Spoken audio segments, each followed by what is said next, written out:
በልጅ ማጣት የተቸገሩትም ልጅ ትሰጣቸዋለች። የእመቤታችን የስደቷን ነገር እንዴት ታወሷለች? ሰፍነጉን ያጠጡበት ማኅሌተ ጽጌ ብቻ አይደለም የምናነሳው። በቤተ ክርስቲያን የሚከናወኑ መንፈሳዊ አገልግሎቶች ሁሉ ነገረ መስቀሉ ነው የሚገልጹት። የሚጸልይ ሰው ከልቡ ከሆነ መጸለይ አይችልም። በስመ አብ ወወልድ ወመንፈስ ቅዱስ አሐዱ አምላክ አሜን። ሰላም ውድ የወልደ ብርሃን ቤተሰቦቻችን እንደምን አላችሁ? ሰላም እግዚአብሔር ከሁላችን ጋር ይሁን። ይህ ወልደ ብርሃን ሚዲያ ነው። መርሃ ግብሩ ደግሞ ወልደ ብርሃን ፖድካስት። ዛሬ ዘመነ ጽጌን አስመልክተን ከደብራችን መምህር ጋር የምናደርገውን ዝግጅት በጥሞና ትከታተሉ ዘንድ በእግዚአብሔር ስም እንጋብዛለን። እንኳን ደህና መጡ መምህራችን። እንኳን ደህና ቆያችሁ። እንኳን መጀመሪያ ለዘመነ ጽጌ በሰላም አደረሰዎት። እንኳን አብራ ደረሰን። እስቲ ራስዎትን ለቤተሰቦቻችን ያስታውቅልን። ስሜ ሊቀ ጠበብት መምህር ዮሐንስ ተካ እባላለሁ። በዚሁ በታላቁ ደብር በመንበረ ስብሐት እንጦጦ ቅድስት ሥላሴና ቅዱስ ገብርኤል ቤተክርስቲያን በአቋቋም መምህርነት የሥራ ዘርፍ እያገለገልኩ እገኛለሁ። ወደ ጥያቄያችን ከመግባታችን በፊት እስቲ ዘመነ ጽጌ አይደለም አንድ ወረብ ብሎ ቢጀምሩልን።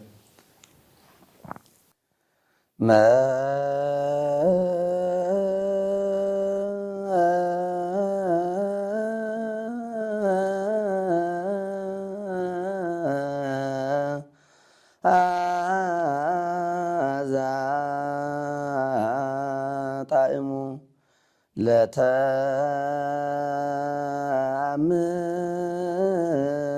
ለተአምርኪ ሶበ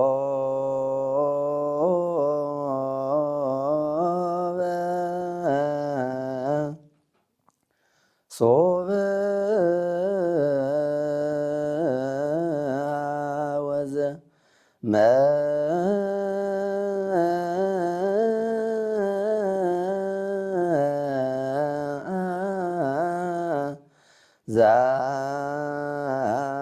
ጣዕሙ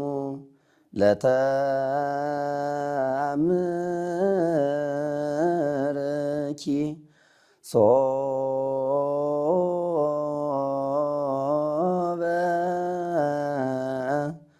ሶበ ወዘ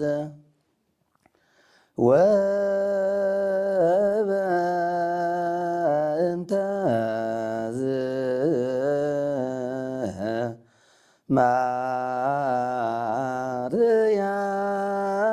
ማርያም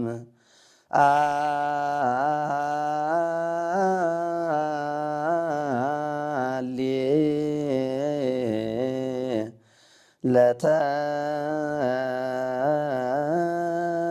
ለተአምር ወበእንተ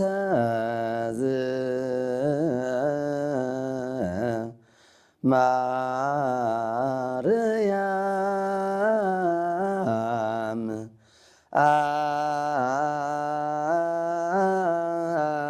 አሌ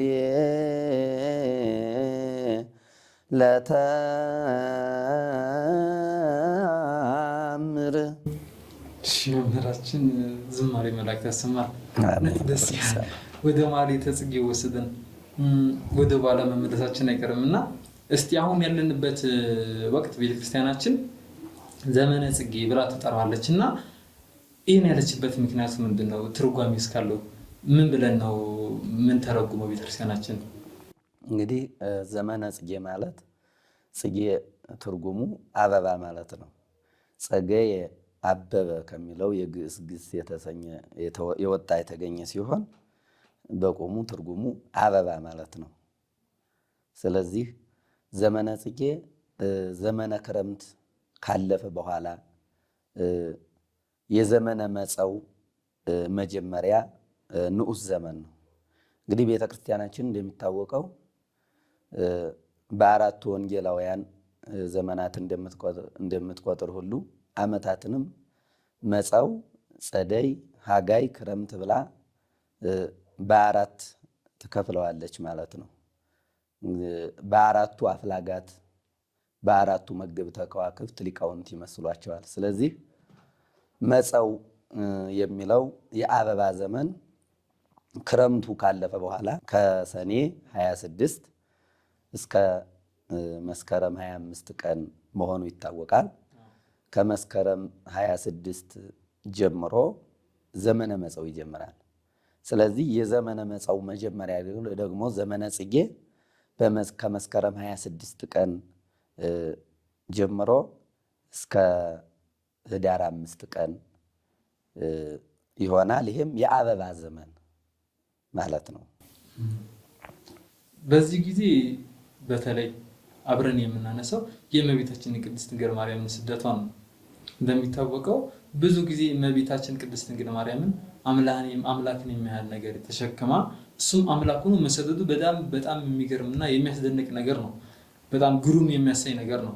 አምላክ ሆኖ ከምድራዊ ንጉስ መሸሹ እሱ ብቻ ሳይሆን እመቤታችን አምላክን ይዛ ከንጉስ ሄሮድስ የሚበላ የሚጠጣ ነገር አርታ መሰደዷ በጣም የምናስብበት ጊዜ ነው እና ይህንን አስመልክተን ቤተክርስቲያናችን ብዙ አገልግሎቶች ታደርጋለች እና ቤተክርስቲያናችን ይህንን ጉዳይ ምን ትለዋለች?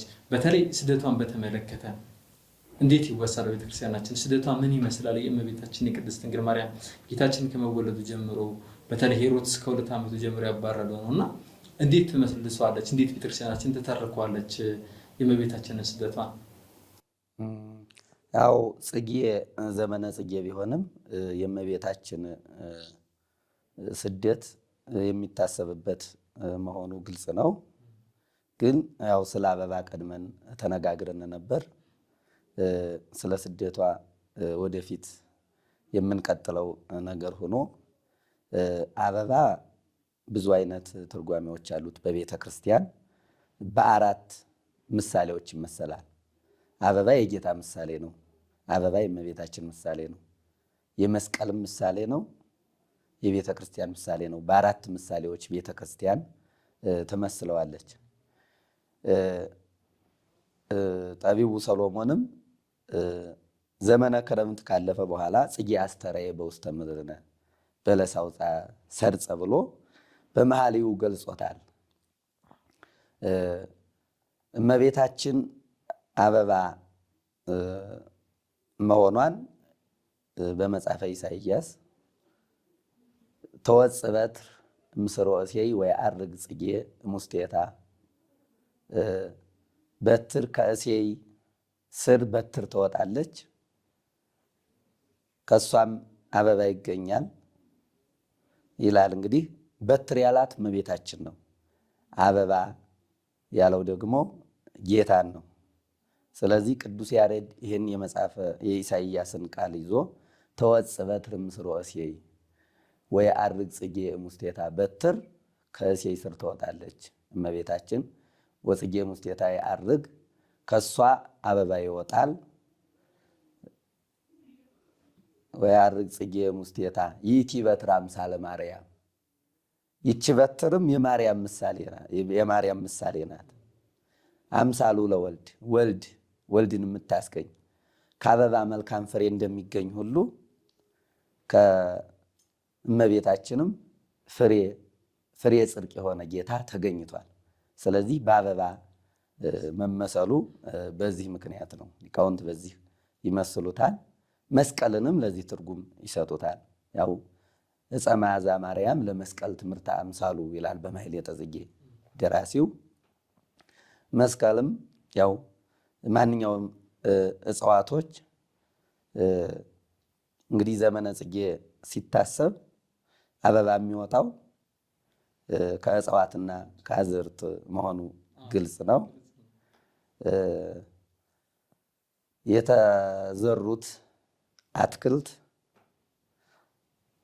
የተዘሩት አዝርት በቅለው የተተከሉት አትክልት ደግሞ ጸድቀው መልካም ፍሬ የሚያፈራ አበባን አውጥተው የምናይበት ጊዜ ይኸው ከመስከረም 26 ቀን ጀምሮ የሚታሰበው ዘመን ስለሆነ አሰርጎ ኮለ ሰማይ በከዋክብት ወለምድርኒ በስነ ጽጌያት፣ ለሰው ልጆች መልካምን ነገር የሚመኝ ጌታ ሰማይን በከዋክብት ሲያስጌጥ ምድርን ደግሞ በአበባዎች አስጊጧታል።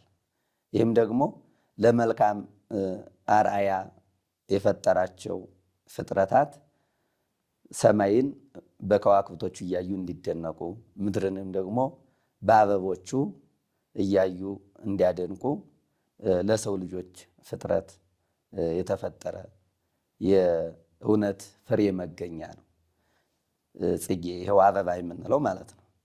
እና በቤተ ክርስቲያን የተመሰለበትም አማናዊ ሥጋው ደሙን የምንቀበለው በቤተ ክርስቲያን ውስጥ ነው። ይህም ከጽጌ ሁለመናው ከዚህ ጽጌ ካልነው ነገር የሚገኝ ስለሆነ በቤተ ክርስቲያን አማናዊት በሆነች በቤተ ክርስቲያን ደግሞ የጌታችን መድኃኒታችን ኢየሱስ ክርስቶስ ቅዱስ ሥጋውና ክቡር ደሙ የምንሳተፍበት ስለሆነ በቤተ ክርስቲያንም ይመሰላል ማለት ነው። እንዳሉት ሊቀ ጠበብ በብዙ ምሳሌ ሊተረጎም ይችላል። በተለይ ወርሃ ጽጌ እንደመሆኑ ጽጌ ማበቡ በብዙ በቤተክርስቲያናችን ይተረጎማል። እርሱ እንዳሉት በእመቤታችን በጌታችን በመስቀል በቤተክርስቲያን በደንብ እየተመሰለ ቤተክርስቲያናችን ታስተምራለች።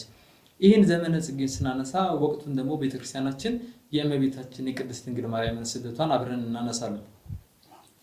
ይኸው ደግሞ ቤተክርስቲያናችን የተለያዩ በዓላትን በተለያየ መልኩ ታከብራለች እና ይህኛውን ስደቷን ደግሞ ስናነሳ እርሱ የአምላክ ሆኖ እርሱ ፈጣሪ ሆኖ ነገር ግን ከፍጡር ከንጉሥ መሸሹ እያስገረመን እመቤታችንም አምላክን ይዛ ሰማይን ምድር የሚመግበውን አምላክ ይዛ በራብ ስትሰቃይ ከኢየሩሳሌም ወደ ግብፅ ስትሰደድ ያለውን ነገር አንክረን አድንቀን አናበቃም። ስለዚህ የእመቤታችን የስደቷን ነገር እንዴት ታወሷለች ቤተክርስቲያናችን? እንግዲህ እመቤታችን ስደቷ ጥንተ ስደቷ በግንቦት 24 ቀን ነው። ግንቦት 24 ቀን ነው መነሻው። ስደት የጀመረችው ግንቦት 24 ቀን ነው። ያን ጊዜም ጌታችን መድኃኒታችን ኢየሱስ ክርስቶስ የ2 ዓመት ሕፃን ነበር።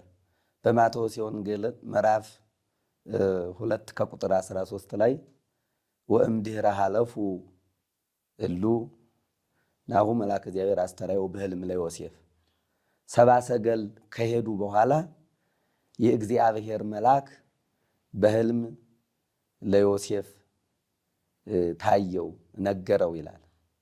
እንግዲህ ሕልም ስደቱ ሲታሰብ የጌታችን የኢየሱስ ክርስቶስ ስደት በሕልም ነው ለዮሴፍ በብስራተ መልአክ። ቀድሞም ትስብእቱ የተነገረው በብስራተ መልአክ ነበር። ስደቱም አሁንም የተነገረው በብስራተ መልአክ በመላእክት ብስራት ነው። ይሄም ሕልምና ራእይ እንደሚለያዩ ሁሉ ሕልም በ3 አይነት ይከፈላል። ሕልም መልአካዊ ይባላል። አንደኛው ይሄ ነው። ሕልም ሰይጣናዊ ያለ፣ ሕልም ደማዊ ያለ። ሕልም መልአካዊ የምንለው በከመ ነገሮ ለዮሴፍ ብስራተ በከመ ነገሮ በሕልሙ ላልደራሲው በሕልሙ የነገረው ተነስ ሕፃኑንና እናቱን ይዘህ ወደ ግብፅ ምድር ሽሽ ብሎ የነገረው ሕልም ይሄ ሕልም መልአካዊ ነው። ሕልም ሰይጣናዊ የምንለው ደግሞ እመቤታችን በስደቷ ጊዜ ከዚህ ውለዋል፣ ከዚህ አድረዋል፣ ከዚህ ናቸው እያለ ለሄሮድስ ሰይጣን ሲነግረው ነበር። ይሄ ሕልም ሰይጣናዊ እንለዋለን። ሕልም ደማዊ የምንለው ደግሞ እኛ የሰው ልጆች ከ4ቱ ባህርያት የተፈጠር ነው የምናየው ሕልም እሱ ሕልም ደማዊ ይባላል። አዎ ሁላለች። አሁን ምንድነው ከ4ቱ ባህርያት ስንፈጠር ከእሳት ተፈጥረናል። በሕልማችን እሳት ስንገባ እናያለን። ከመሬት ተፈጥረናል። በገደሉ በመሬቱ ስንገባ፣ ከነፋስ እንደዚህ ወደዚያ ወዲህ እያልን እየተመላለስ እየሮጥን፣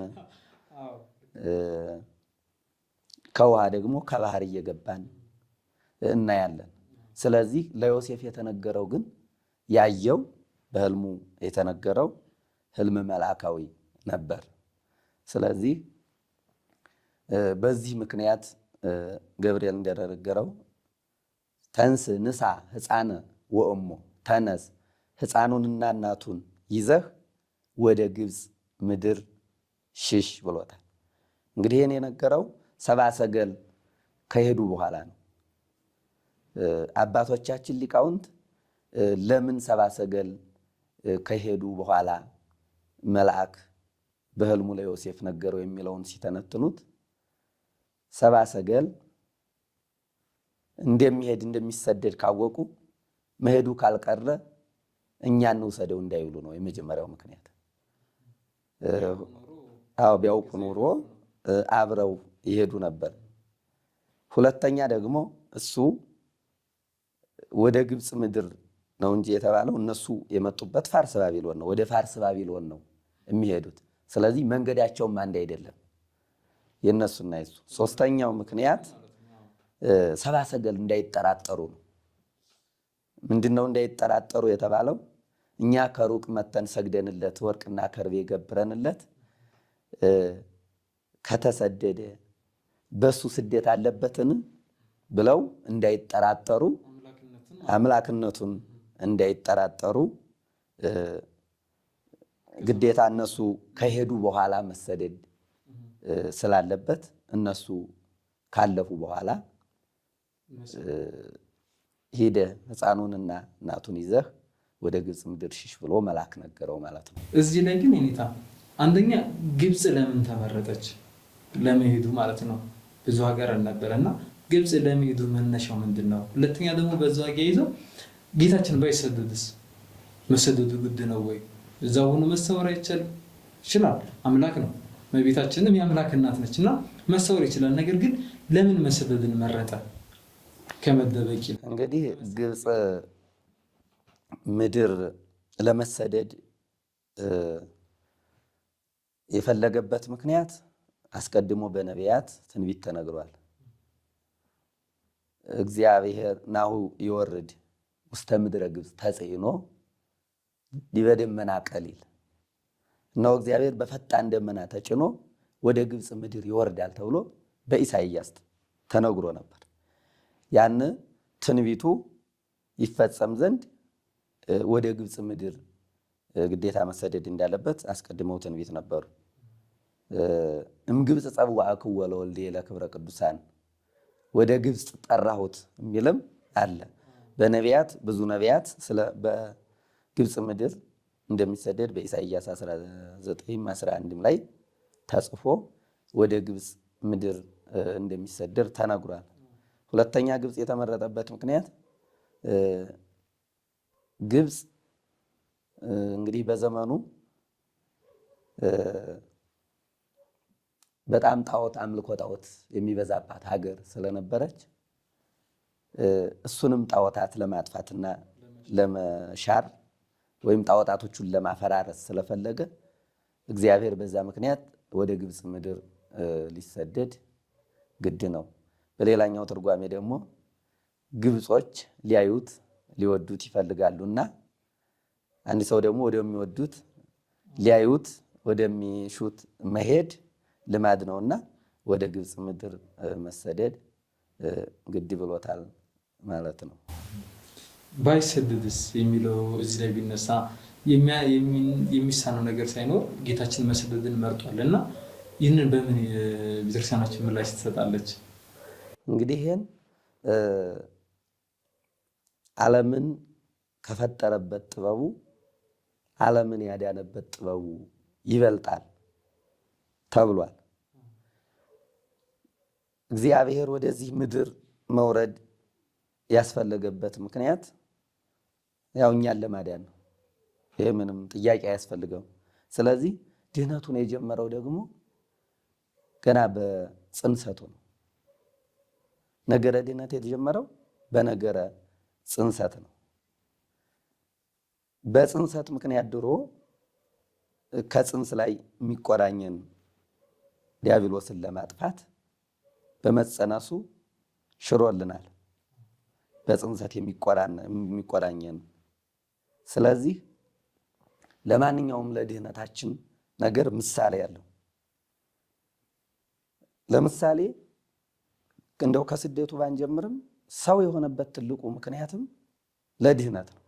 ለምን ሰው ባይሆን ማዳን አይችልም ወይ የሚልም ጥያቄ ሊነሳ ይችላል። መልአክ ሆኖም ማዳን ይችል ነበር፣ ሌላም ሆኖ ማዳን ይችል ነበር። ግን በደል ፈጻሚው ሰው ስለሆነ ግዴታ ጌታችንም ሰው መሆን አለበት። ምክንያቱም በደል የፈጸመው ሊድን የሚድነው አካል በደል ፈጻሚው ወይም ካሳ የሚከፈልለት ሰው ነው። ስለዚህ ጌታችንም ግዴታ ሰው መሆን ነው ያለበት እንጂ መልአክ መሆን አይጠብቅበትም።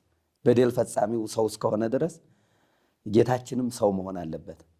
ስለዚህ በጽንስ የሚቆራኘንን ካጠፋልን፣ በልደቱ ልደታችን ካወጀልን፣ በስደቱ ደግሞ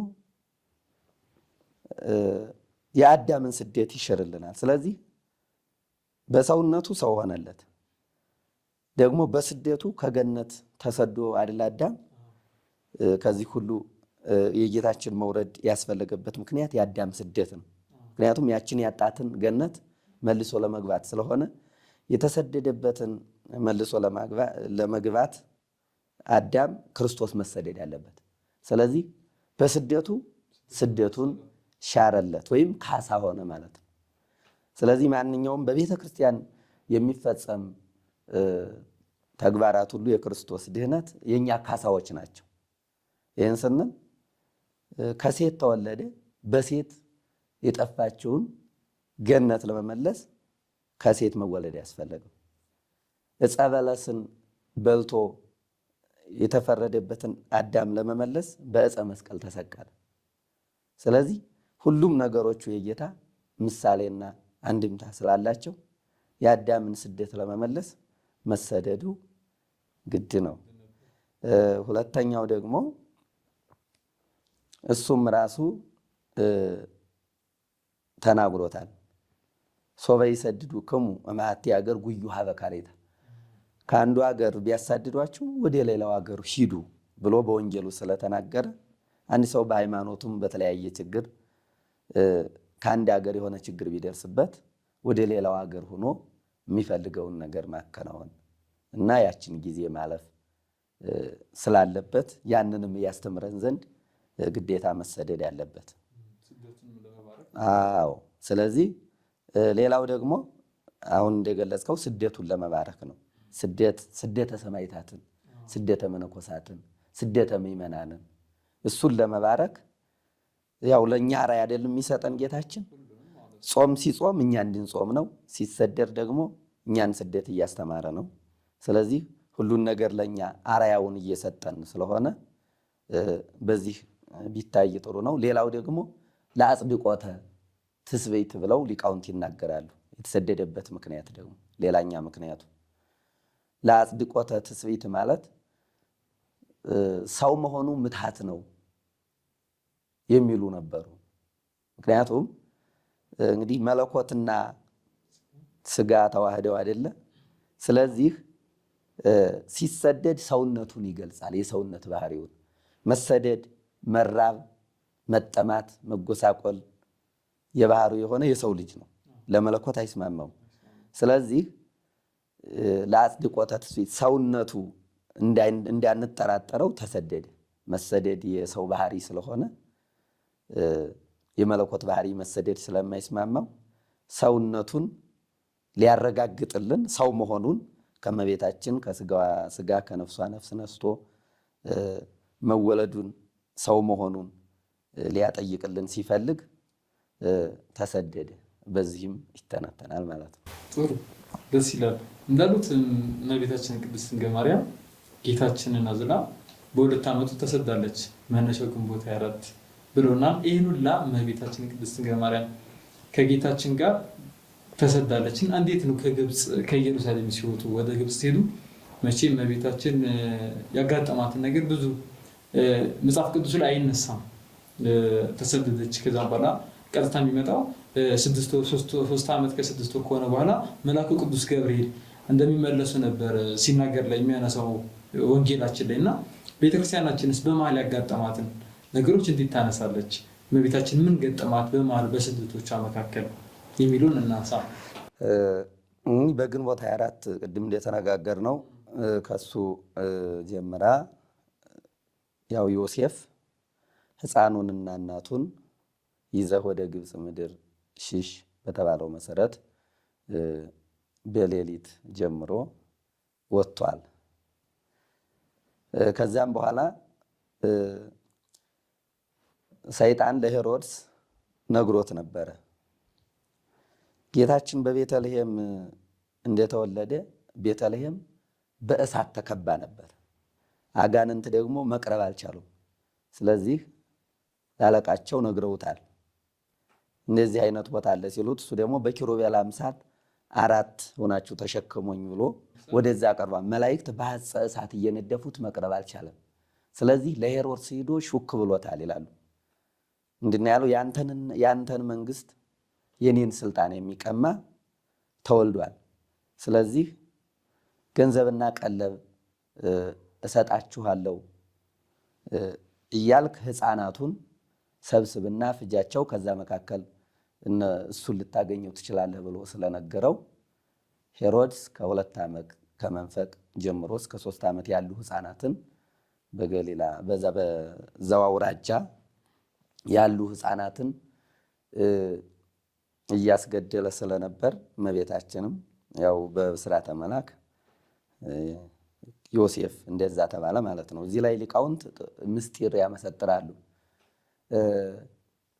እናቱንና ሕፃኑን ይዘህ ወደ ግብፅ ምድር ሽሽ ያለበት ምክንያት እንግዲህ መናፍቃን ወላዲተ ሰብ የሚሏት አሉ። መናፍቃን ወላዲተ ሰብ የሰው ነው እንጂ የወለደችው አምላክን አልወለደችም እንዳይሉ ሕፃኑንና እናቱን ሲል አረጋገጠለት እናቱ መሆኗን። ስለዚህ ወልደ ዮሴፍ ነው የሚሉም ነበሩ። የእሱ ልጅ አለመሆኑን ደግሞ ሕፃኑንና እናቱን ይዘህ ሽሻል።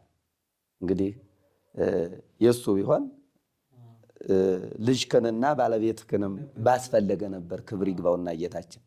ስለዚህ ወልደ ዮሴፍ ነው እንዳይባልም ይሄ መልአኩ ጠቅልሎ ነው የነገረው። ሕፃኑንና እናቱን ይዘህ ወደ ግብፅ ምድር ሽሽ ማለቱ ከዮሴፍ ጋር ግንኙነት አለመኖሩን ይሄ ብቻ ቃል ያረጋግጥልናል ማለት ነው።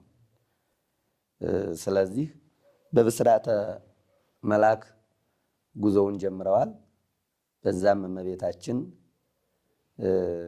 ከመስፍነ ሶርያ ጊጋን ቤት ሰንብታ ወደ ግብፅ ምድር እየሸሸች ረሃቡን ጥሙን ታግሳ ሰይጣን የሕዝቡን ልብ እያደነደነባት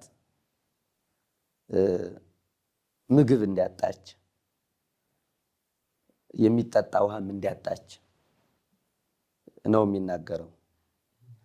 እንደውም ትዕማር ከምትባል አንዲት ሴት ቤት ሂዳ ከደም ግባቷ የተነሳ እመቤታችን ከየት መጣሽ ስትላት ከይሁዳ ምድር የተሰደድኩ ስደተኛ ነኝ ስትላት አንቺን የመሰለ መልከ መልካም እንዴት ይሰደዳል? አመለከፉ ብትሆኝ ነው እንጂ አለቻት ይላል። ዮሴፍም ለለመነ ሰው ይሰጣል፣ ከሌለም ካለ ያድርስህ ይሉታል። ስለዚህ እንደዚህ ትናገር ያለሽ ሲላት አገልጋይ ነበራት፣ ኮቲባ የምትባል አገልጋይ ነበረቻት። ወጥታ እሱን በጥፊ ቃታ እመቤታችን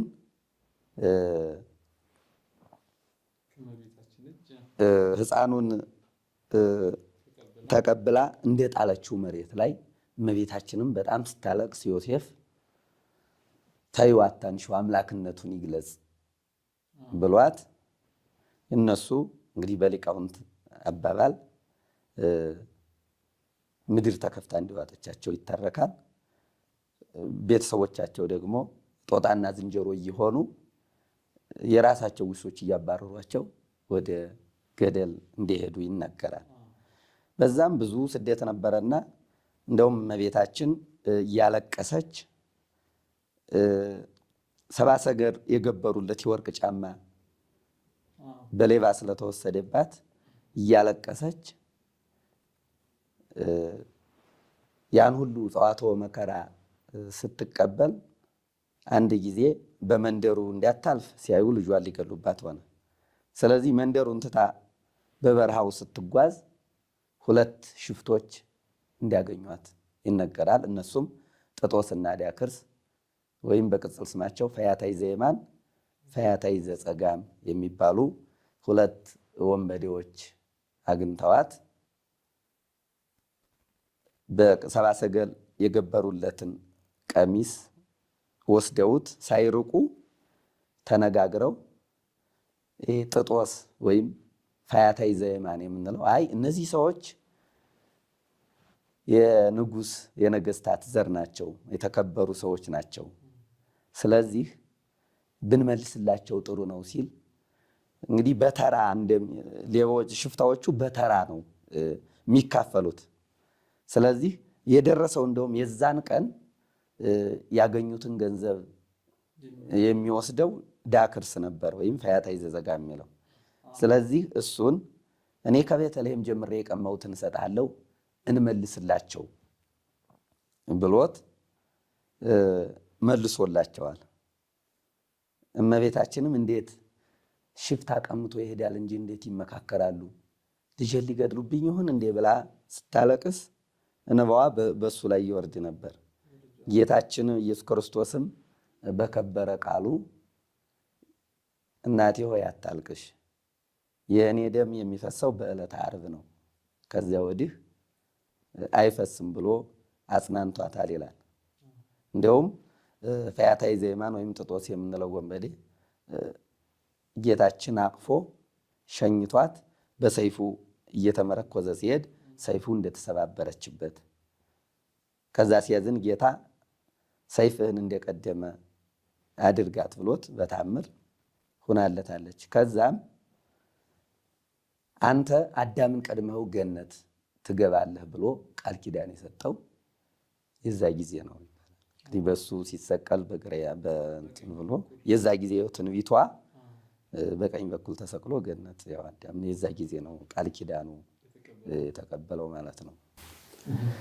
እዚህ ላይ ግን የሚያነሱትም ታሪክ አለ። የቅዱስ ዮሴፍ ልጅ የሆነው ዮሳ እመቤታችን ከልጇ ጋር ተሰዳ ዮሴፍን እመቤታችን ሰሎሜ ጌታችንን ተቀብላ ሳለ ልጇን እያጠበች ዮሳ ሄሮድስ ያሉበትን ሰምቶ እየሮጠ ይመጣና እመቤታችን ይነግራታል። ሄሮድስ ያሉበትን ቦታ እንደነገራቸው ትክክል አይደለ? እንደነገራቸው እንዳወቁ እና ወደ እነሱ እየመጣ መሆኑ ይነግራቸዋል። የኔ እመቤታችን ከሰሎሜ እጅ ነጥቃ እንዳቀፈችው እንዳለቀሰችው እና ጌታችን የእመቤታችንን ማዘን አይቶ መልካም ብትናገርም ግን እናቴን አሳዝናታል እና ብዛው በተቀመጥክበት በቆምኩበት ድንጋይ ሆነ ትቀራለህ የሚል የእመቤታችን ስደቷ ላይ የሚነሳ ታሪክ ነው። ትክክል ነው። ይህንንም ደራሲው በማኅሌተ ጽጌ ዮሳ ወልደ ዮሴፍ ምን ተገብረ ኃጢአተ ዘያደነግጸኪ ዜና በእንተ ዘአምጽአ ግብተ። የዮሴፍ ልጅ ዮሳ ምን ኃጢአትን ሰራ? የሚያስደነግጥሽን ዜና ወይም ወሬ በድንገት ስላመጣ እኮኑ ጻድቅ በትእዛዝ ጽጌኪ ሞተ። ጽጌ ስለሚለው ጌታን በልጅሽ ፍርድ እሱ እዛው ድንጋይ ሆኖ ቀረ። ለምን ትድንግል ታረምሚ ወታበዚ ትዕግስተ ብሎ ይገልጸዋል። ስለዚህ ይህም ትክክለኛ ታሪክ ነው። በማኅሌተ ጽጌ አሁን በዚህ በ40ው ቀን ከሚዘመረው ዘመኑ ይሄ አለ። ስለዚህ ከመጀመሪያው አካባቢ ስደቱን ከመስፍነ ሶርያ ከይጋር ቤት እንደወጡ ነው ዮሳ ሄሮድስ ልኮ ሲያስፈልገው መሆኑን ሲያውቅ እንደውም አንድ ታሪክ አለ እዚህ ላይ ሲደርሱባቸው ሾላ ዛፍ አግኝተው ሾላው ከሾላው ውስጥ ሕፃኑን ግን ስላላገኙት የምንሰማው ድምፅ ምንድን ነው ብለው አተዋቸው እንደተመለሱ በታምር ያቺ ሾላዋ እንደሸሸገቻቸውም እዚህ ጋር በተያያዘ ይተረካል ማለት ነው። ስለዚህ ቅድም ወደ ነበርንበት እንመለስና ጌታን ያቀፈበት ፈያታይ ዘየማን ልብሱን ሲያጥበው 300 ወቄት ወርቅ የሚያወጣ ሽቱ አግኝቷል። እሱን ያቀፈበትን ልብስ ሲያጥበው አይፈደም። እሱም ጌታችን መድኃኒታችን ኢየሱስ ክርስቶስ ዋጋ አድርጎለት ያቺ ሽቶም ማርያምን ተእፍረት ገዝታ በኋላ ጌታችን እግሩን የቀባችው የራሱ የጌታችን መድኃኒታችን ኢየሱስ ክርስቶስ ከራሱ የመጣውን እንደሆነ ሊቃውንት ያስረዳሉ ማለት ነው። ስደቷን ስናነሳ ለእኛ ለኢትዮጵያውያን ደግሞ በጣም ልዩ ነው ማለት ከግብፅም በበለጠ ባይባልም በጣም ልዩ ቦታ አለ። ምክንያቱም እመቤታችን ቅድስት ድንግል ማርያምን የአስራት አርጋን የተቀበለችን እመቤታችን በስደቷ ወቅት ነው እና እመቤታችን ከጌታችን ጋር በስደት ላይ ወደ ኢትዮጵያ መጥታለች እና ኢትዮጵያም የአስራት ሀገር ሆና ተሰጥታለች እና እስቲ ስለሱስ ምን ይሉናል? አዎ አንድም ስደቱ ቅድም እንደተነጋገር ነው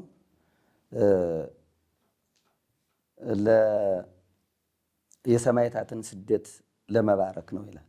እንደውም በግብፅ ሀገር እኮ ገዳመ አስቄጥስ የሚባለው በዚያ ጊዜ እየዞረ ጌታችን መድኃኒታችን ኢየሱስ ክርስቶስ ከባረካቸው ገዳማት አንዱ ነው እሱ እና በኢትዮጵያም ይሄ ዋልድባን ብናነሳ የተለያዩ ታላላቅ ገዳማትን ብናነሳ የዛ ጊዜ በኪደተ እግሩ የተባረኩ ገዳማት ናቸው። ስደቱን ራሱ ጌታችን ለአጽንኦ በዓታት፣ ለአጽንኦ መነኮሳት፣ ለአጽንኦ ገዳማት እያሉ ሊቃውንት ይተረጉሙታልና ታላላቅ ገዳማት የሚባሉት የዛ ጊዜ እሱ የተዘዋወረባቸውና የባረካቸው ናቸው ያሉ ሊቃውንት ያስረዳሉ። የእመቤታችንም የእግሯ አሻራ ያለበትን ቦታ እንዳለ ሰምቻለሁ። ቲቪ ላይም ተመልክቼ ነበረ። በስደት ወደ ኢትዮጵያ መታ የረገጠችበት ድንጋዩ ላይ የእግሯ አሻራ ኑሮ ማለት ነው። ስለዚህ በደንብ ተጎብኝተናል ማለት ነው። አዎ በደንብ ተጎብኝተናል። ለዛ ነው ፍቅሩ ገብቶን የእመቤታችን 40 ወክልኤተ አውራሃ ይላል። የስደቷን ዘመን ደራሲው 42 ወር ይለዋል። 42 ወር ማለት በዓመት ሲተነተን 3 ዓመት ከ6 ወር ነው። ያው የወጣውም በብስራተ መልአክ አይደል?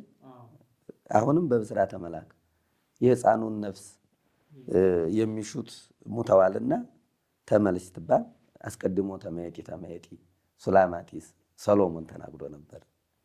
ስለዚህ በህዳር 6 ቀን ደብረ ቁስቋም የሚከበረው ከስደቷ ጋር የተመለሰችበትን የምናስብበት ነው ማለት ነው። ማሕሌተ ጽጌም በዛ ጊዜ ነው የሚያበቃው። ብዙ ቦታዎች አሉ እሱ የተዘዋወረባቸው፣ ብዙ ታምራት የተሰራባቸው። ውሃ ሲያጡ ውሃ እያፈለቀ ባረከ ኮኳ ዋንቃ እምታይተ እግራ ወእምኔሁ ለጽምዓ ትስተይ አመራ ከመ ኢይስተይዋ ሰብአ ሀገር ለይእቲ ማይ አምረራ ወለርሁቃን ፈውሰ ወጥዕም ተገብራ። በአንድ ቀን ልባቸው ጸንቶ ሰው አልሰጣቸው ሲል ጌታችን በታምሩ ውሃ አፍልቋል። ከዛም እነሱ ጠጥተዋል። ውሃዋ ግን ለሌላ ሀገር ሰዎች መራራ ናት። ለሀገሩ ሰዎች መራራ ናት። ከውጭ ከሩቅ ለመጡ ግን የምጣፍጥ አድርጎ እግዚአብሔር በኪነ ጥበቡ እንዳፈለቃት ይነገራል። እንዲህ ብዙ ታምራት ነው የተሰሩት በስደቱ። አሁን ተናግረን የምንጨርሰው አይደለም። በጣም ብዙ ታምራት ተሰርተዋል። ማሕሌተ ጽጌ የምንለውም ድርሰት 150ው አባቶቻችን አባ ገብረ ማርያም እና አባ ጽጌ ብርሃን ወይም አባ ጽጌ ድንግል የሚባሉ እንደደረሱት ሊቃውንት ይናገራሉ። እነሱም ታሪኩ ከአቡነ ዜና ማርቆስ የኢትዮጵያዊ ጻድቅ አሉ አይደል? እንደውም አባ ጽጌ ድንግል ፊት ጌታ እንዴት ተወለደ እያሉ የጌታን መወለድ የሚጠራጠሩ ነበሩ። አቡነ ዜና ማርቆስ አስተምረዋቸውን ተወጽእ በትር ምስሎ ቅድም የጠቀስነው ኢሳይያስን ወይ አርግ ጽጌ በትር ያለው እመቤታችን ነው፣ ጽጌ ያለው ጌታችን ነው እያሉ አስተምረውት ነበርና ትስብእቱንም ስለሚጠራጠሩ ከዛ በኋላ ከተማሩ በኋላ በአቡነ ዜና ማርቆስ ትምህርት ታንጸው ለስርዓተ ምንኩስና በቅተው 150ውን ማሕሌተ ጽጌ አድርሰውታል ማለት ነው። 150 ያደረጉት ምክንያት በ150ው ዳዊት አመሳስለው። ስለዚህ ተአምር እያለ ነው የሚሄደው ሁሉም። ደግሞ የተአምረ ማርያም መርገፍ ነው ይባላል። ተአምርን ሳይነካ የሚሄድ ማሕሌተ ጽጌ የለም። አንድ ሁለት አሉ ሰዊተ ስርናዩን የመሰሉ ሰዊተ ስርናዩ ለታዲዎስ ወለበርተሎሜዎስ ወይኑ የምትለው የቀረ ትዕምርት ወይም ተአምር ሳይል ይህ ሳይገባበት የሚሄድ ማሕሌተ ጽጌ የለም።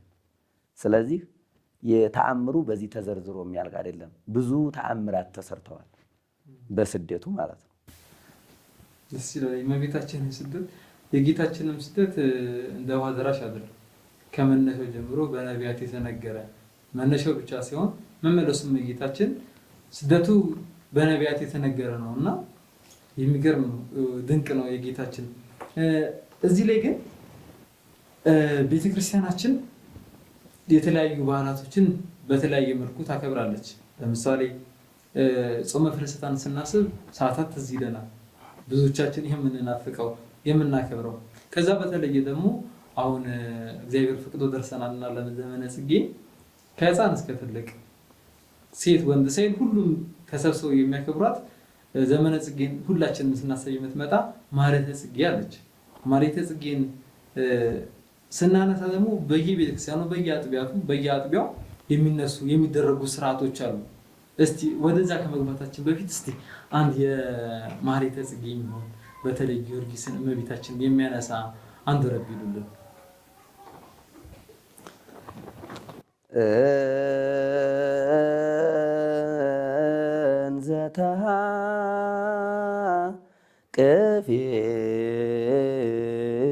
ቅፍዮ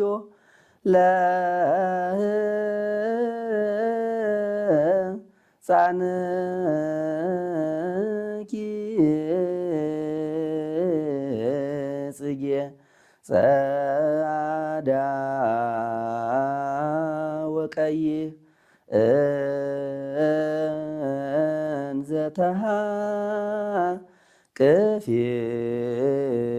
ተሃቅፍዮ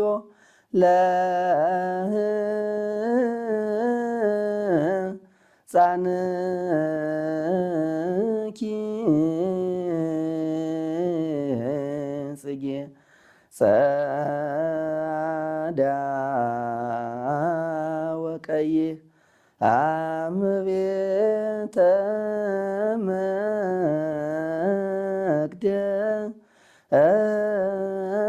መቅደስ ቦይኪ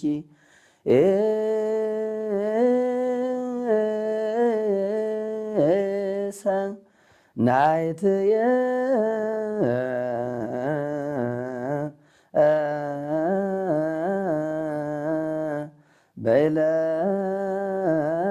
በዕለተ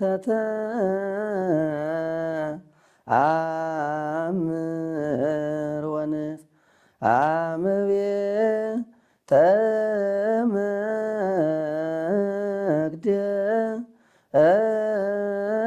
መቅደስ ቦይኪ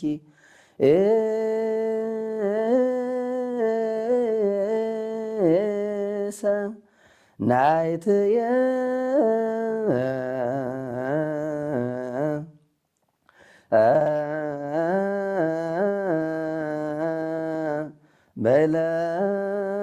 በዕለተ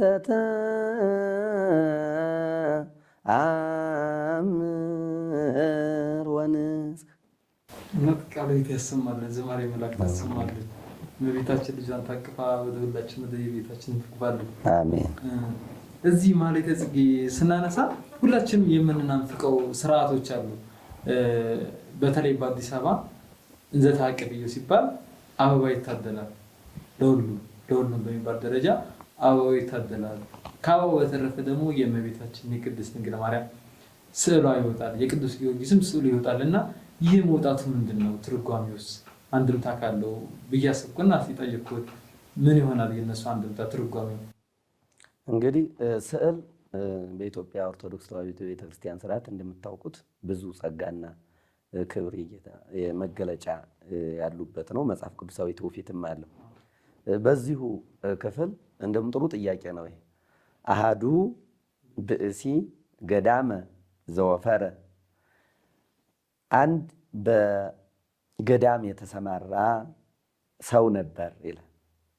ጊዜ ያነብብ ሰላመኪ በከመ ያለምድ ወትረ፣ ሰላምሽን ታምርሽን ሁልጊዜ ሲናገር ንግሥተ ሰማይ ማርያም ወሪዴኪ ምድረ እንዘ ትነስይ እምአፉሁ ጽጌረዳ ስማት ስቡረ ከአፉ የሚወጣውን የጽጌረዳ ምስጋናን ከአፉ እያያሽ ተአምረኪ ዘርየ አንከረ እንደዛ እሱን እየተቀበልሽው ያየ ሰው ተአምርሽን ያየ ተደነቀ ብሎ እዛው አለ።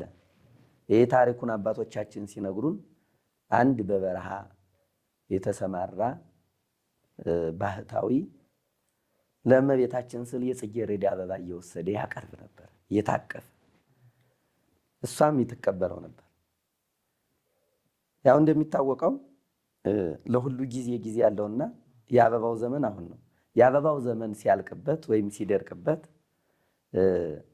ሲጠወልግበት በአበባው ፈንታ እያመሰገናት ምስጋናውን እንደ አበባው በቅፏ እየተቀበለችው ሌላ ሽፍታ ያያታል። እሱም ሽፍታ በዛ እየተደነቀ ተአምረኪ ዘርየ አንከረ ያለው ደራሲው እየተደነቀ በዛ ማህበር መጠጣትም በገጠሩ ክፍል አሁን ከአዲስ አበባ ወጣ ብለንም አሁን በሌላው ሰንበት የማይጠጣ እንኳን ምዕመን ክርስቲያን በጽጌ ወቅት ሰንበት የማይጠጣ አይገኝም።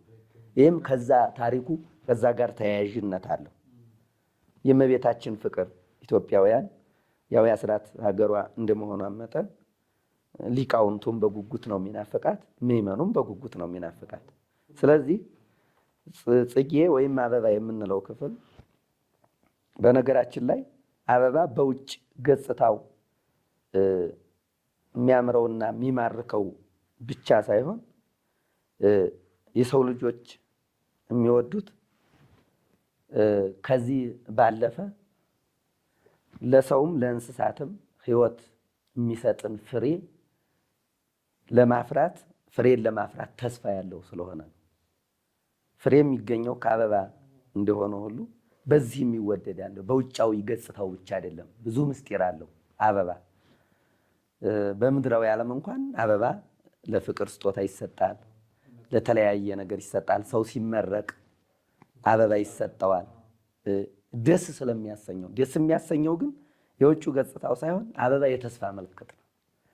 ያው ነቢዩ ኢሳያስ እንደተናገረ ወጽጌም ውስቴታ ያርግ፣ አበባ ይወጣል ከአበባውም መልካም ፍሬ ይወጣል እንደተነገረው የአበባ ጉንጉን ያስቀምጣሉ። ሰዎች ፍቅራቸውን ሲገልጹ በተለያየ ነገር እንደሚገለጽ ሁሉ ይህም ደግሞ መጽሐፍ ቅዱሳዊ ትውፊት አለው።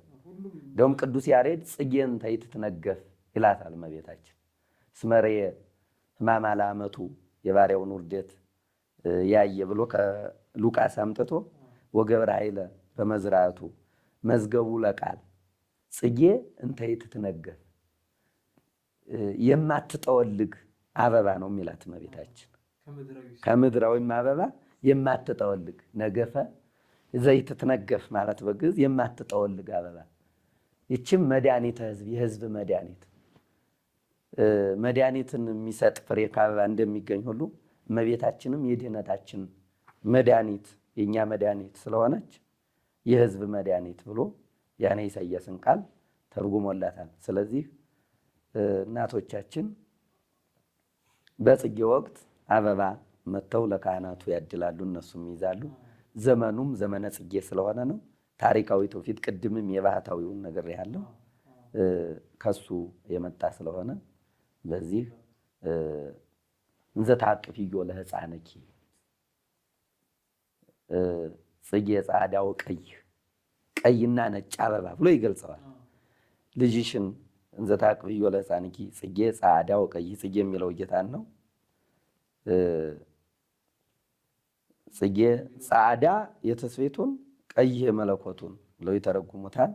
ጽጌ ጻዕዳው ቀይህ አመቤተ መቅደስ ሞይኪ በዕለተ ተአምር ወንጽህ፣ በንጽህናና በቅድስና ቤተ መቅደስ በገባች ጊዜ ነይ ርግቤ ትናዝዝኒ ምላ፣ ከሐዘን ታረጋጊኝ ዘንድ ርግቤ እመቤቴ ሆይ ወደ እኔ ነኝ። ወኒ ሰናይቴ ምስለ ገብርኤል ፍሱህ፣ ከገብርኤል ከደስተኛ ነው። ወሚካኤል ከማኪር ርኅሩህ። እንግዲህ ሚካኤልም ህብረት አለው ከእመቤታችን ጋር። ገብርኤልም አብሳሪዋም ነው። ብዙ እንግዲህ ከስደቱም ጀምሮ እንትን ነው። ስዕሉም ሲሳል ገብርኤል አቃቤ መልአክ፣ ለማንኛውም ሰው መልአክ እንዲያለው ሁሉ ጠባቂዋ ነው። ሚካኤል ጠባቂዋ ነው። ገብርኤል አብሳሪዋ ነው። ጊዮርጊስም ከበጌራ ወርቅ ጽሩይ ምንቆ ባሕሪ ዘይሃቱ ሲል እንደውም በአንዳንድ ቦታ የጊዮርጊስን ከበጌራ ወርቅ ካለው ላይ ስዕሉን ይዘው ይወጣሉ እና እመቤታችን ከሁሉም ትገባለች። ከበጌራ ወርቅ ጽሩይ ምንቆ ባሕሪ ዘይሃቱ ባሕሪ የሚባል ወርቅ አለ። ከወርቅም በላይ እንቁ አለ። ከእንቁ በላይ ደግሞ ባሕሪ ነው፣ የከበሩ ድንጋዮች ከሚባል እና እመቤታችን በዚህ ይመስሏታል። ባሕሪ የሚባለው ከእንቁ የበለጠ የከበረ ድንጋይ እሱ አፈር ወይም ጭቃ አይስማማውም በባህሪው ለሱ። ስለዚህ እመቤታችን ያን ሲገልጿት እምንቆ ባሕሪ ዘይሃቱ እንቁ ከባሕሪ ከተባለ እንቁ ከሚበራ ባሕሪ ከተባለ እንቁ ይልቅ አንቺ ትበልጫለሽ እያሉ እንዲሁም ቅዱስ ያሬድ ይህን ወስዶ ማርያም እሰታቱ ውስተ ከርሱ ለአዳም ከመ ባሕሪ ጻዕዳ፣ ማርያም ከአዳም ሆድ ውስጥ እንደሚያበራ ባሕሪ እንደተባለ እንቁ ትመሰላለች ይላል። ይሄ ምንድን ነው? ባሕሪ የተባለ እንቁን ጭቃና አፈር እንደማይስማማው ሁሉ የአዳም ልጅ ብትሆንም እመቤታችን የአዳም ኃጢአት ከሷ አልደረሰም ብለው ሲመስሏት ባሕሪ በተባለ እንቁ ይመስሏታል። እዚሁ ጋውን በተያያዘ ምስጢር ስላለው ነው። ዘተጽሕፈ ብኪ ትምህርተ ስሙ ወተስካረ ሞቱ አክሊለ ጽጌ፣ የጽጌ አክሊል እንደውም አክሊሏ ከእመቤታችን አክላይ በአበባ የተሳሉ አሉ አይደለ? እሱም ጋር ተያያዥነት አለው። ማሕሌተ ጽጌው መጨረሻ አባይኩ ለኪ ስብሐተ ተአምር ዘይሴለስ በበ50 በ50 የሚሰለስ 150 አይደል? 50 ሲባዛ በ3 150 ስለሆነ ህየንተ ጽጌያት 50 ለስልኪ አክሊለ ርሳ ከስዕልሽ ላይ ካለው አክሊልሽ 50 ጽጌያት እንዳሉ ብሎ እዚህ ጋር ተያያዥነት ስላለው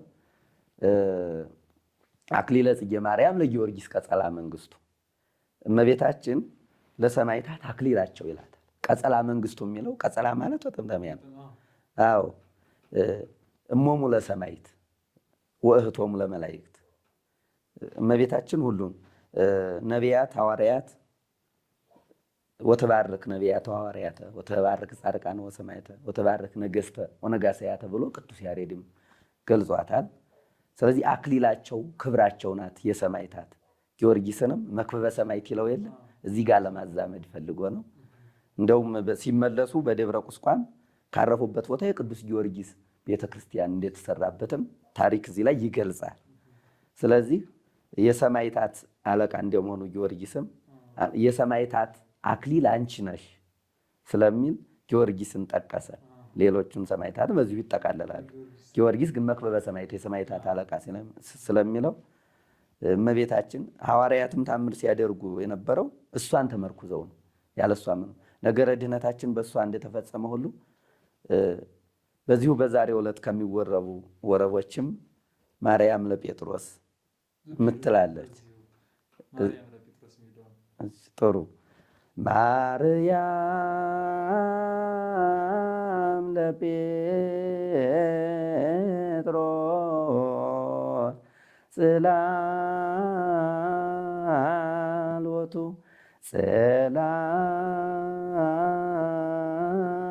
ጽላሎቱ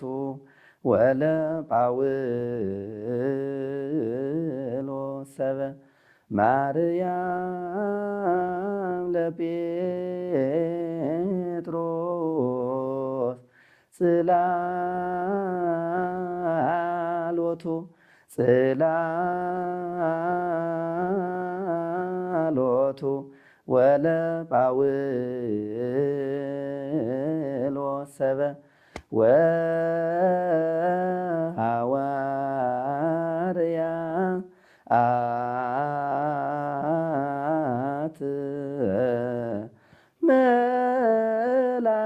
መላእክተ መላእክተ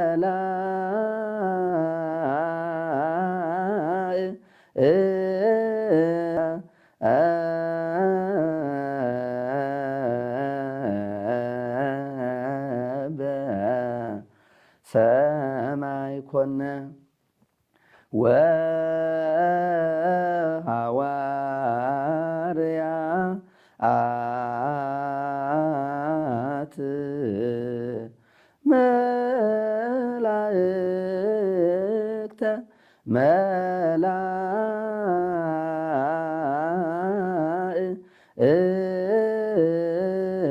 መላእክተ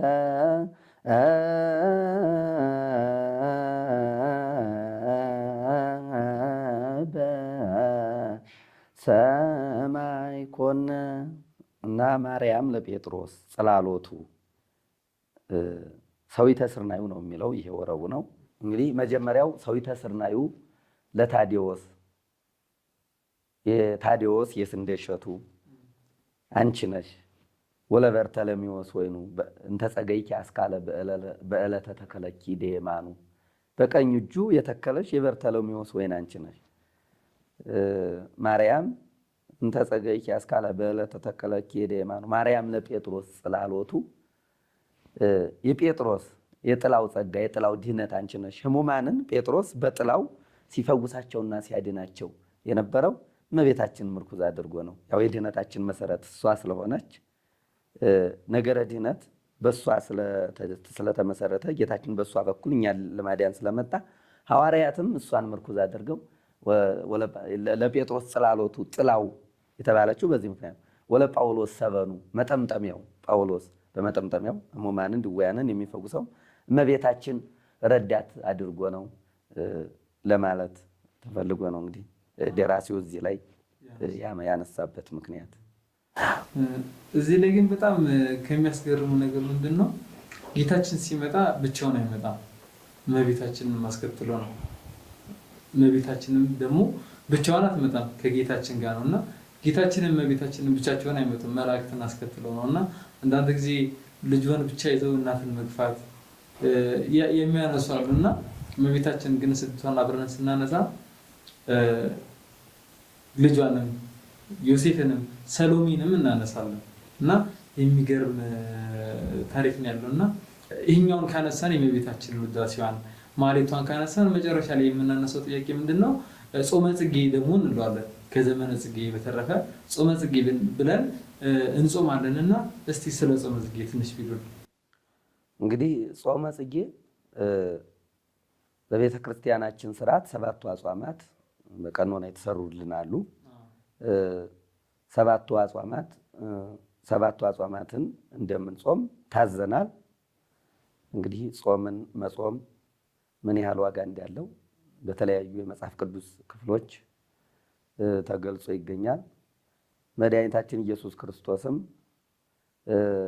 እንግዲህ አንተ ቅድም እንዳነሳኸው የጌታችን የሕይወት ታሪክ በመጽሐፍ ቅዱስ ያው የስደቱና ከዛ በኋላ የሚያነሳው አልፎ የጥምቀቱን በ30 ዓመት ያለው ነው።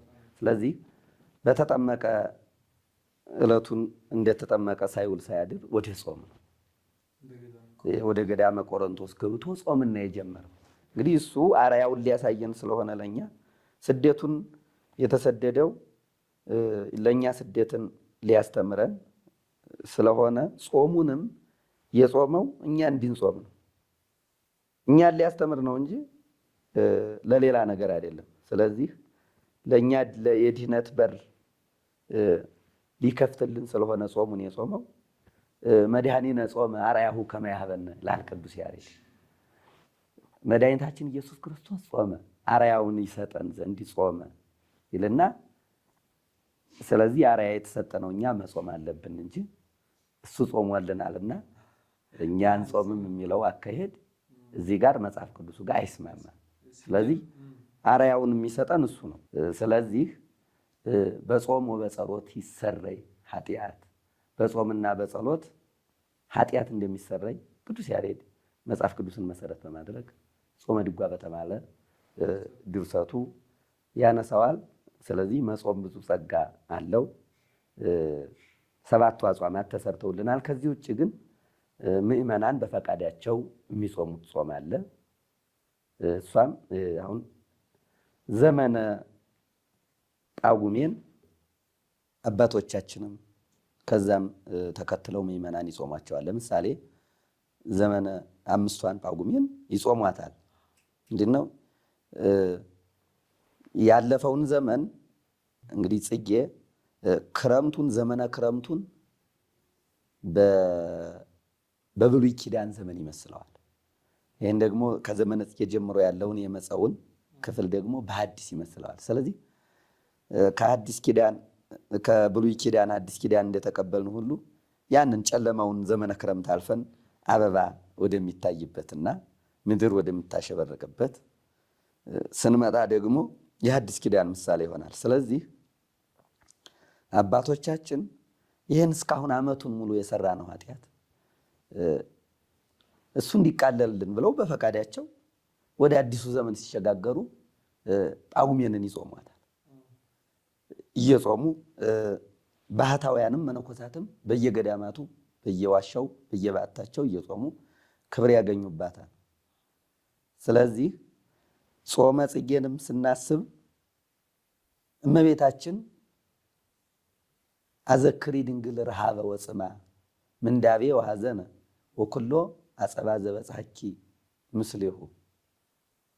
አባ ጊዮርጊስ አዘክሪ ድንግል ረሃበ ወጽማ፣ ድንግል ሆይ ረሃቡን ጥሙን አሳስቢ፣ የማማለድ አይደል አሳስቢልን። ወኩሎ አጸባ፣ ሁሉን ያን ሁሉ ጸዋትወ መከራ ዘበጽሐኪ ምስሌሁ፣ ከሱ ጋር የደረሰብሽን ሁሉ አሳስቢልን ብሎ ለማማለጃ ቃል አባቶቻችን ይጠቀሙበታል ማለት ነው። ስለዚህ የእመቤታችን ረሃቧን ጥሟን ለማሰብ በዚህ ጊዜ የፈቃድ ጾም ቢጾም ችግር የለውም። ጾም ያለው አለ አይከለከልም። ቢጾምም ደግሞ ክብር ያገኛል እንጂ እንደውም ፍትሐ ነገሥት በተባለ መጽሐፍ በጾም ምክንያት ክርክር ቢነሳ ለጾም አድሉም ይላል አባቶቻችን ብያኔ የሰጡት። ስለዚህ አንድ ጾም ይጾማልና አይጾምም ሁለት ክርክር ቢመጣበት አድሉ ለጾም አድሉ ይጾማል ወደሚለው አድሉ። ስለዚህ ሲጾም ደግሞ ያው እሱ አትጠውልጉ ብሎን የለ የሚጾመው ሰው የማይጾመውን መንቀፍ የለበትም። ምክንያቱም ከነቀፈ ጾሙ ዋጋ ያጣል ማለት ነው። ስለዚህ እንኳን ጽጌንና ዘመነ ጳጉሜንን ቀርቶ ሰው በሰራው ኃጢአት ሌላም ጾም እኮ ይሰጠዋል የቀኖና ጾም። ስለዚህ በዚህ ምክንያት ከተጾመ ዋጋ ያስገኛል። አባቶቻችን በተናገሩት ለጾም አድሉ ስለሚል የማይጾመው የሚጾመውን መንቀፍም የለበት፣ የሚጾመውም ደግሞ የማይጾመውን መንቀፍ በሌለበት ሁኔታ ቢጾም ክብር ያገኝበታል። ቅዱስ ያሬድም አባ ሕርያቆስም አዘክሪን ድንግል ይላሉ። እመቤታችን ባጠባሽው ጡትሽ፣ ባለቀሽው እንባ፣ በተጓሽው፣ በተራብሽው፣ በተጣማሽው እያሉ እመቤታችንን ልብ በሚነካ ንግግር እመቤታችንን ይለምናሉ። ወደ ጌታችን አማልጅን እያሉ እና ይህ ድንቅ የቤተክርስቲያናችን አገላለጽ እና አንጀትን የሚያራራለው እስቲ ስለሱ ምን ይሉናል? እንግዲህ በቤተ ክርስቲያን የሚከናወኑ መንፈሳዊ አገልግሎቶች ሁሉ ነገረ መስቀሉን ነው የሚገልጹት። ለምሳሌ አሁን በዓልን ስናከብር በደስታም ነው በሐዘንም ነው። አሁን ስቅለትን ስናከብር ጌታችን ታመመ፣ ተሰቃየ፣ መከራ ተቀበለ ስንል እናዝናለን። እኛን ወደ ገነት ሊመልስ ነው ብለን ተስፋ መንግስተ ሰማያትን ስናስብ ደግሞ እንደሰታለን። ስለዚህ ሐዘንና መከራ የእመቤታችንም ጽጌ ምእመናን ይናፍቋታል ሊቃውንቱ እስከምትደርስልኝ ይላሉ። በዛ ግን በውስጥ ያለው ጸሎቱ ደስታና ሐዘን ነው። አዘክሪ ድንግል ንግደት ወዘብስልኪ ከሱ ጋር መሄድሽን አሳስቢልን እያሉ በተለያየ ቃል እመቤታችን ወደ ከበረ ልጇ እንድታማልደን የጠየቁበት መንገድ ነው ይሄ። ስለዚህ የእሷን ስደት እያሰብን ደግሞ መሰደዱ ስደታችን ሊመልስ ነው ብለን ተስፋ አድርገን ጸዋትወ መከራውንም እያሰብን ደስታችንም እያሰብን በዚህ መካከል ነው አገልግሎታችንን የምንፈጽመው ማለት ነው። ስለዚህ እንግዲህ መዝሙሩ፣ ወረቡ፣ ዚቁ ይህን ሁሉ የእሷን መከራ የእሷን ስደት ያው እሷም ተጠርታ ልጇ ተጠርቶ እሷ አትቀርም። ቅድም እንደገለጽከው አሁን እንደውም እመቤታችን ከጌታ ነጥሎ መጥራት ከመጽሐፍ ቅዱሳዊ እይታ ውጭ ነው። ምክንያቱም እመቤታችን ከጽንሰቱ ጀምሮ በነገረ ድነት የተሳተፈች ናት። እናት አባቱን ያላከበረ ሁሉ ይፈረድበታል። ስለዚህ ጌታ ይህን ቃል ካለን እሷን የማናከብር ከሆነ ይፈረድብናል ማለት ነው። ጌታ ደግሞ እንኳን የራሱን እናት በስጋ የወለዱን እንድናከብር ካላከበርንም ደግሞ እንደሚፈረድብን ስለገለጸ ይሄ ራሱ እሷን አለማክበር ምንም መጽሐፍ ቅዱሳዊ ያልሆነ ነገር ስለሆነ በዚህ በኩልም መታየት አለበት እያስባለሁ። እዚች ላይ አንድ የምትነሳ ጥያቄ አለች። በእመቤታችን ማህሌቷ ጊዜ ማህሌተ ጽጌ ብቻ አይደለም የምናነሳው፣ ሰቆቃወ ድንግልን የምናነሳለን እና እሷንስ አንድ ነገር ቢሉን። ሰቆቃወ ድንግልም ስለሷ ስደት ስለሷ መከራ የሚያነሳ ነው። ሰቆቃወ ድንግል እንደውም አባቶቻችን ሰቆቃወ ድንግልን የሚጸልይ ሰው ከልቡ ከሆነ መጸለይ አይችልም፣ እንባው ይቀድመዋል ይላሉ አባቶቻችን። በገዳማት ያሉ እሷን ይጸልያሉ። ምክንያቱም ስለሷ ይህን የ3 ዓመት ከ6 ወር ሙሉ ታሪኩን የደረሰባትን ጸዋትወ መከራና እንግልት የሚገልጽ በ5 እንደ 50 ነው ቁጥሩም። ከማህሌተ ጽጌ እሑድ ከማህሌተ ጽጌ 150ዎቹ ካለቁ በኋላ ተጨምሮ እሱም ሰቆቃወ ድንግል ያው ሰቆቃወ ኤርምያስ የሚል መጽሐፍ አለን አይደል? ያን መሰረት በማድረግ ሰቆቃወ ድንግል የድንግል ሰቆቃው ማለት ልቅሶ ማለት ነው። የድንግል ልቅሶ ብዙ ያለቀሰችበት ብዙ ያዘነብችበት ያነባችበትም አለ። እሱ ራሱን ችሎ ከ5 ሐዘናት ታሪኩ ይገለጻል። በዙ የሷን አስበን ነው በደስታም በሐዘንም ነው እንደነገርኩ የምናከብረው። ነዋየ ቅድሳቶቻችን ሁሉ ስለ ነገረ መስቀል ነው። መቋሚያው፣ ጸናጽሉ፣ ከበሮ ይሄ ሁሉ ዝም ብሎ አይደለም የምናስረግጥበት። እንኳን አይሁዶች እንዴት እንደረገጡት ወዲያ ወዲህ እያሉ ማመላለሳቸው፣ መቋሚያው ሰፍነጉን ያጠጡበት ይሄ መሆኑ፣ ወደ ታች መደብደቡ ደግሞ ከሰማይ ወረድክ እንደዚህ መቱህ እያልን ነው ዝማሜው ሁሉ እንጂ ዝም ብሎ እንደማንኛውም እንደ ስጋዊ ጭፈራም አይደለም። ይሄ ከከበሮ ጀምሮ ከበሮው ራሱ የጌታችን መቃብር ምሳሌ ወደዛ ሰፋ ብሎ ወደዚህ መጥበቡ የተጠፈረበት እንደዚህ አጽቆቹ ያጥንቱ መቆጠር የሱን ሁሉ የሚሰርክ ስለሆነ ነዋየ ቅድሳቶቻችን ሁሉም ስለ ነገረ መስቀል ስለ ጸዋትወ መከራ ነው። ስለዚህ በዓላትን በደመቀ ሁኔታ ስናከብር ሁሉም በዓላት በደመቀ ሁኔታ መከበር አለባቸው። ግን ይሄም ዓላማው መታወቅ አለበት። እመቤታችን ስደቷን አይተን ብናዝምንም መመለሷን ስናይ ደግሞ እንደሰታለን። ደግሞ ምክንያቱም ለኛ ስለሆነ የመንግስተ ሰማያት መግቢያችን በር ስለሆነ እሱንም እያሰብን እየተደሰትንም እያዘንም ስርዓተ ማህሌቱን እናስቀጥላለን ማለት ነው። ከዚህ ጋር ተያይዞ የሚነሳ ከማ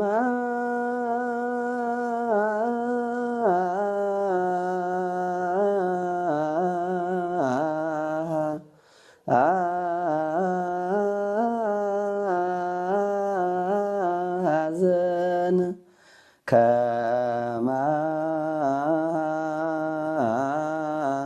ሐዘን ወተሰዶ ሐዘን ከማ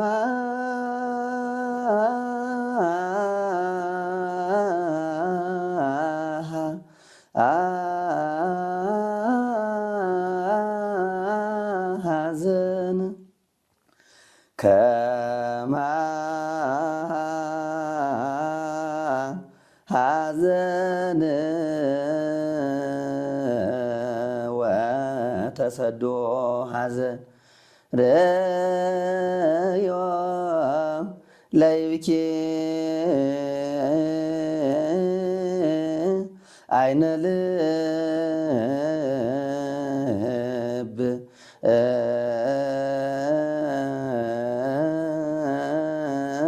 ዘዎ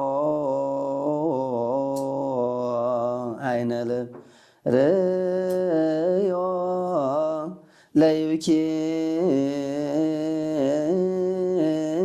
አይነ ልብ